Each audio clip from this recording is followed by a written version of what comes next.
Hello mga guys, welcome back to my channel, Just Automotive. Mga guys, yung ating Corolla RAV4 Vios. Pero ang ano natin dito mga guys, project natin dito, ito, power steering pump. Kasi mga guys, kung mapansin nyo po sa dito mamaya, kung masambol po natin yan, pag-usapan natin yan, bakit natin in-overhaul yung power steering. Ito na, ngayon na, pag-usapan na natin to. Ito mga guys, yung ano po, yung luma po, durug-durug na po. Ibig sabihin po, yung o-ring po, hindi na po o-ring. Ano na po siya, malutong na. Kaya yung manubela mga guys, yan o. Kaya yung manubela matigas. Yung pressure po kasi pinapakawala na dahil ito sa mga rubber po. Katulad po nito mga guys, kung mapansin nyo po, square na po siya no. Hindi katulad nitong bago, bilog. Ito po, kwadrado na. Ito, ulitin natin, below. Ngayon mga guys, asambulin natin to. Yung mga beginners sa mga mekaniko, pag-aralan nyo to. Para hindi na lang, para huwag kayong mag-stick to one. Ano yung mga dapat gawin, gagawin natin ano. Okay, umpisa na natin to. Mga guys, umpisa na natin. Una sa lahat, dito na naman tayo unahin natin mga guys, oil seal. Ito. Dito po yan. Ito po kasi mga guys, oil seal na yan. Dito po yun. Ito po yung ano, yung luma, dito po yan. Sabi ko nga po, isa-isahin natin to para masundan nyo yan. Dito po yan. Mamaya makita nyo yan kung paano nakapwesto. Unahin natin ngayon.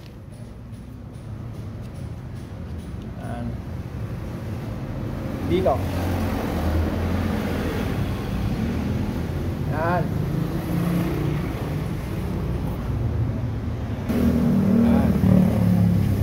Yung oil seal.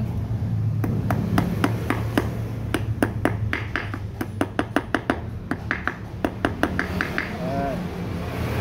Pangalawa mga guys, yan, ito na yan.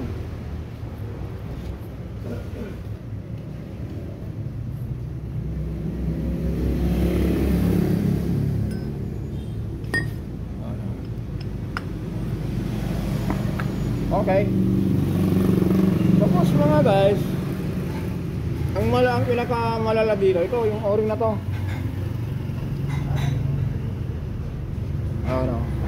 Sabi ko nga carbon na to Yan. So yun. No? Kung pansin nyo po, flat na po no. Kasi ito po, ito siya. So bago, bilog. Kung saan nakakabit, dito. Pero dito siya nakapwesto. Ito, subukan natin ano, step by step para sa mga mekanikong gustong matuto.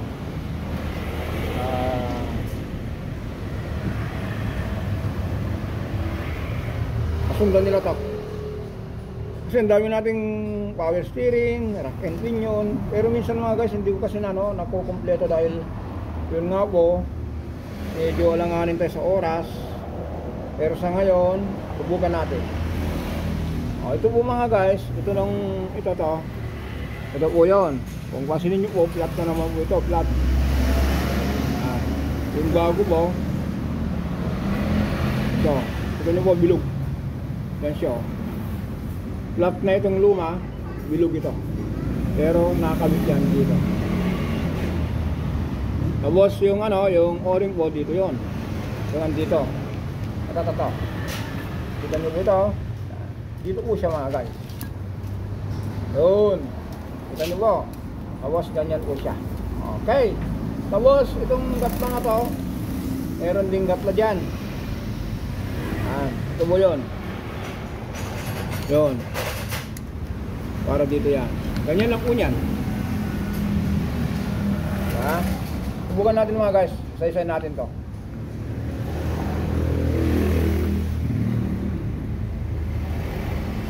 Diba? Yan na nakapwesto. Dito natin.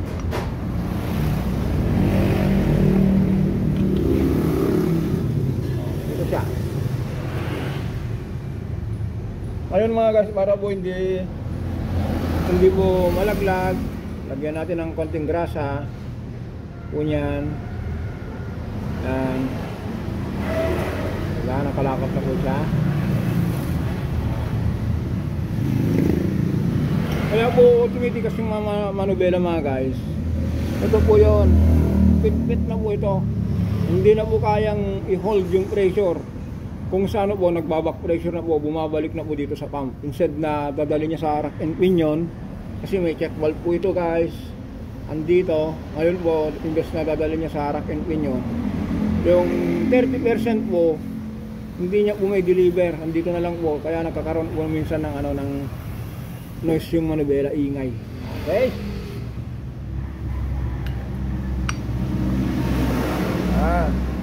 Tapos mga guys, naglagay na tayo ng ito po, may ano po nakalagay po dyan, 8 yung 8 po niya nakalagay sa loob dito.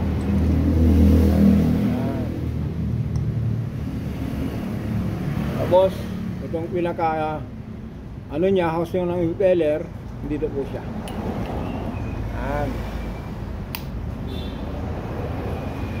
So po mga guys, yung itinuro natin dito kanina na guide, ito po yun, ganyan po niya, no? Sabi ko nga po, para kayo lang ano to, Lego, di ba? Napakadali. Tapos maglagay na tayo ng mag-load na tayo, maglagay na tayo ng bala. Ngayon ito yung ginagawa ng ano, ng gasa at saka Palestine, gasa at saka ano, Israel, na nakakaawa minsan yung mga taong nadadamay. Minsan kasi hindi naman madalas yung digmaan. Yung mga inosente, kawawa, hindi ka na naman tayo, nakasama na tayo sa digmaan sa gawa ng power steering. Yan mga guys, ito po, ulitin natin. Meron pong ano po rito, may gawi po yan, parang half moon. Dapat po yung flat po sa loob. Yan. Itong ano po, itong parang naka letter C, yung hugis half moon, dito po siya. Yung flat po sa loob. Okay. Ganun lang po. Lagyan na tayo. Ito po, 10 piraso. Kaya kung may ilang mata, makikita naman po, sa kamay lang.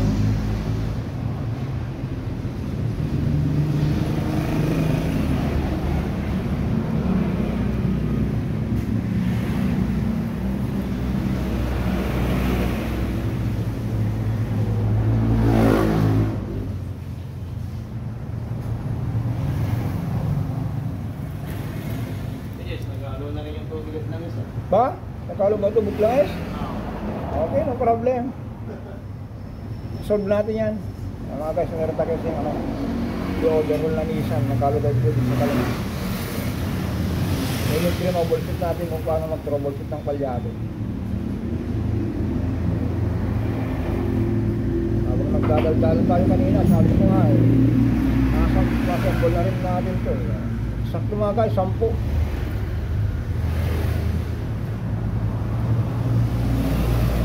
Ito yung ano mga guys, yung power steering pump na napaka konti lang ano niya ang gamit niya, o kaya o-ring niya. Yan. Tapos itong ano, itong o-ring sa cylinder head niya, ito po yun, oh, hugis puso, ito po yun, dito po yan, dito. Kaya ang gagawin natin dito mga guys, ganun din, grasa, para po hindi malaglag mamaya. Takip natin.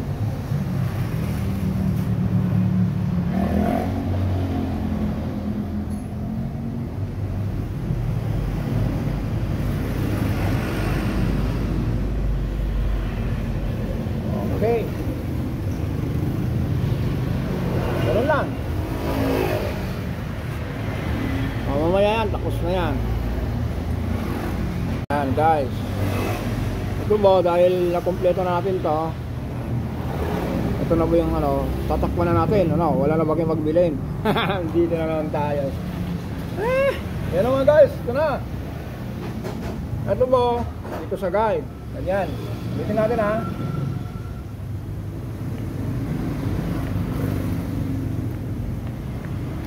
Doon. Diba? Sabi ko nga po sa inyo, para tayong ano lang, Lego. Okay. Tapos tornilyo na lang, yung 4 na tornilyo na yan. Mamaya po yan, mag-testing na tayo. Tumas? Oo. Ayan mga guys, lagyan natin yung tornilyo para makumpleto natin. Papalitan niya ng ano, papalitan niya ng hindi ganun. Yung nilagyan niya sila kasi ng ano, ng steel. Papalitan niya ng nylon. Sabihin natin mga guys yung ano, yung kasi para isaan yung trabaho. Tama naman po para kung may budget ako, mapagawa na.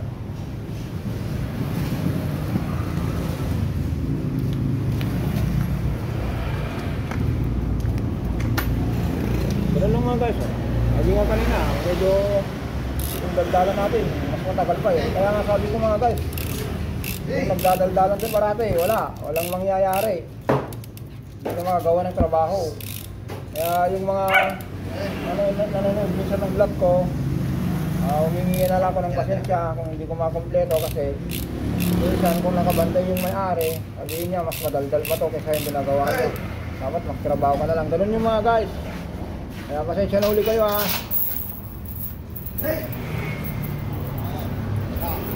Ayan, lagyan ng tornilyo, mamaya mag-testing na tayo rito. Ayan mga guys, sabi ko kanina magpapalabas na tayo ng ano kung nagpitan na natin yan. Kasi nagpitan na natin yan, magpapalabas natin ng APF. Ngayon mga guys, bago, dito na nga sis. Ren, salika! Saglit lang muna. Kasi mga guys, dapat po, meron makasirit tayong ano rito. Fluid. Lagyan mo ng fluid dito.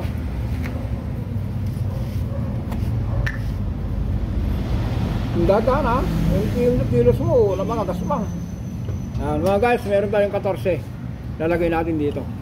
Ito lang po yan, DIY po ito sa mga, kung sinubaybayan nyo po kung paano natin inisa-isa kanina, kaya nyo po ito basta konting tiyaga lang. Sabi, ang pagmimekanik po, sabi nila parang teacher ng grade 1, matyaga. Di ba ang grade 1 andyan yung kakulitan. Ganito rin po ito ang pagmimekanik, kailangan po matyaga. Ito lang yan po.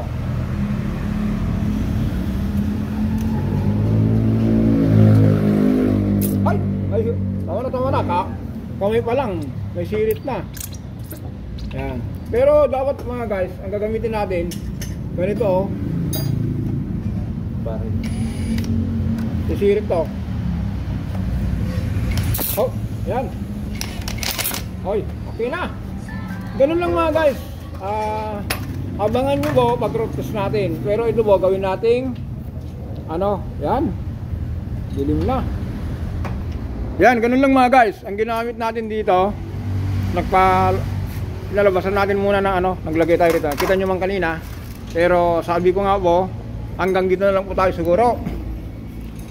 Salpak na natin dito sa unit para protest na tayo. Tapos mga guys, bigay ako ng tip sa mga baguhan ng mga